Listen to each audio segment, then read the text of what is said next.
বন্ধুরা, আমি গাছ লাগাবো বলে মাটি আনতে যাচ্ছি। আমি এতে মাটি তুলছি।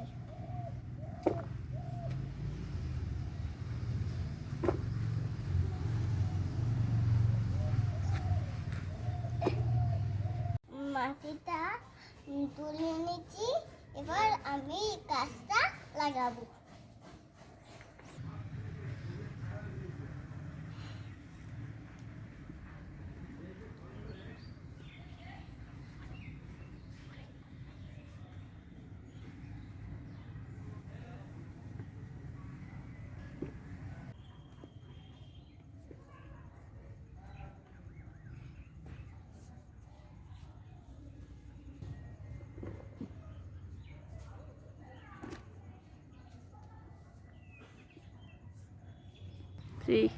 আমার গাছ লাগানো হয়েছে, কেমন হয়েছে কমেন্ট করে জানাবে।